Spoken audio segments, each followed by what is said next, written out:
that I bring here. And actually, yesterday it was perfect timing. I don't know if any of you saw it in the New York Times, but it was reported that McCain was asked who he really felt like in Hollywood, who he was most associated, or who he would most associate himself with. And he said, Jack Bauer on 24.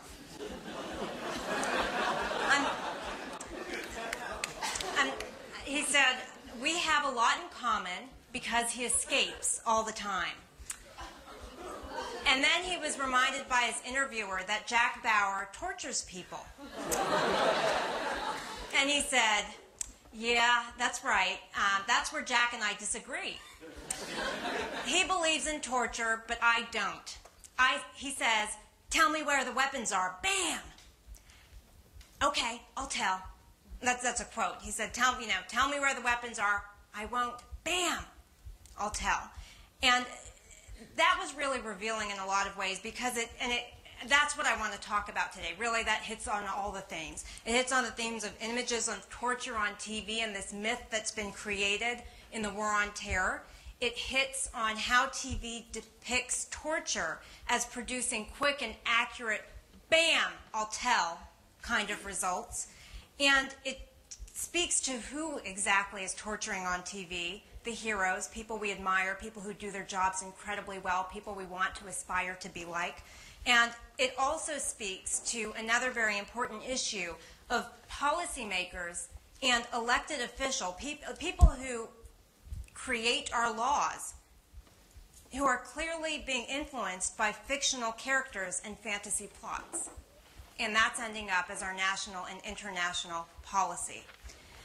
So people say the world has changed a lot since 9/11. I hear that all the time. And I think it's definitely true of the world of TV. And to give you a quick sense, the Parents Television Council did a study. And they found that in the years between 1995 and 2000, the 5 years before 9/11, there were 13 images of torture depicted on TV.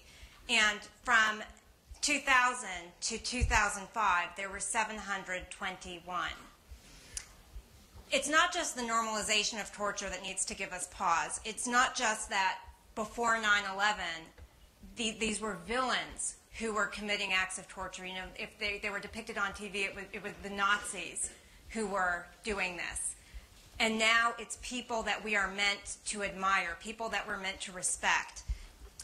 It's also pitting security against liberty. It's pitting torture against due process, and giving the very strong message, not just to the everyday American person watching this TV show, but to our policymakers and to our soldiers who are out there carrying out our war on terror, that in order to save American lives, in order to save the world, they have to torture, that it's a quick and easy way to get results.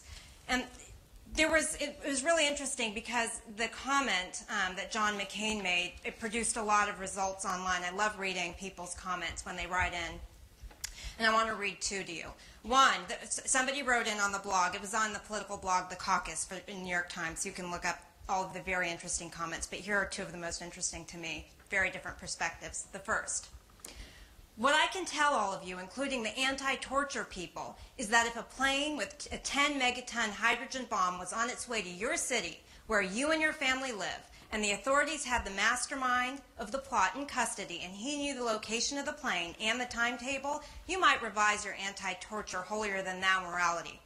As far as I'm concerned, the subhuman vermin who undertake these crimes against humanity have no rights when they are planning or undertaking a mission to kill thousands of millions of innocent men, women, and children, my fellow Americans. I don't know when this anti-torture obsession started, but at some point, if some more balanced perspective is not developed, we may experience something far, far worse. That was one of the first comments that caught my eye. The second comment that really caught my eye was, well, that's just perfect. John McSame embraces the TV torture guy. I want to talk about the first comment. What that person talked about is the ticking time bomb scenario. It's a staple on much of TV. It's a staple on 24, and it produces the anxiety that made my heart pound when I was watching. I mean, it's good TV. when I was watching that clip just a second ago. But the ticking time bomb scenario, the truth of the matter is it doesn't happen in real life. It just doesn't happen. I've been hard-pressed to find anyone, any military interrogator who said it's ever happened. We have people who with decades worth of experience have said they have yet to interrogate people among their thousands of people that they've interrogated where this was a situation, and yet on TV, every week it's happening again and again and again, and it's creating this impression that in the United States there is someone out there who has a bomb, who's in U.S. custody, and we need the tools. We need to be able to get the information out of this person, and we have just seconds, just minutes, just hours to do it, and if we don't torture him within an inch of his life, he may not talk. That's the first problem with the ticking time bomb scenario, that it just doesn't happen. But then the second problem with that is that it relies, the way it's depicted on TV, it's depicted as if it actually works. It doesn't work. When you torture someone, they will say anything. They give you any information, unreliable information. When they do give you some real names, sometimes it's the names of people they hate. And they want to send you, this is actually what we're hearing from military interrogators. They said on TV, torture always works. In real life, it just doesn't. And what we're hearing is that seasoned military experts are saying, not only does this not work, but that they're dealing with a whole class of young military cadets who have grown up watching TV and who are 17, 18, 19, 20, and have been watching this stuff for years, throughout their teenage years, and it is ingrained in their own political reality that not only is this stuff real, but this is the way that they then need to behave. Gary Solis, who's a retired law professor who actually created and taught the law of war for commanders curriculum at West Point, he said that both under U.S. and international law, Jack Bauer is a criminal and he should be prosecuted. Now, this same guy also says his students, and I guess coming up, he looks like he's in trouble, but his students have been saying to him that Jack Bauer has it right. He said he's got the tagline, whatever it takes. He says many of his students come into his classroom and insist whatever it takes is also their motto. And it's not just the instructors who are telling this, but it's folks who come out of the military who are telling us this too.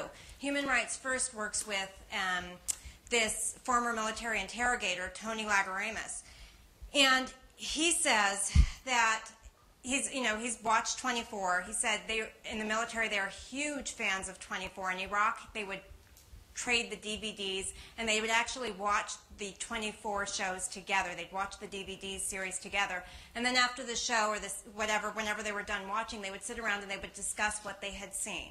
And part of the discussion and what they had seen was the techniques of torture that they had seen. And they would talk about how they could use those in their real life, in Iraq, on the people that they had in their custody.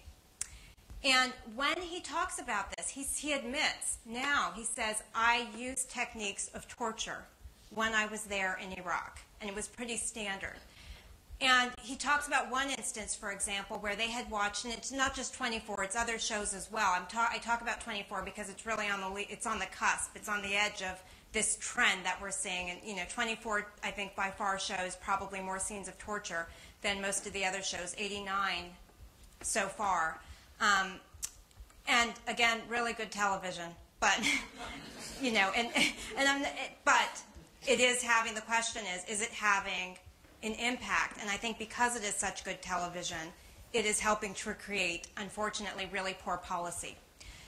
He says, Tony gives one example where he says that after watching a scene on TV or on a DVD of torture, that he and his fellow soldiers decided they were going to recreate the same thing.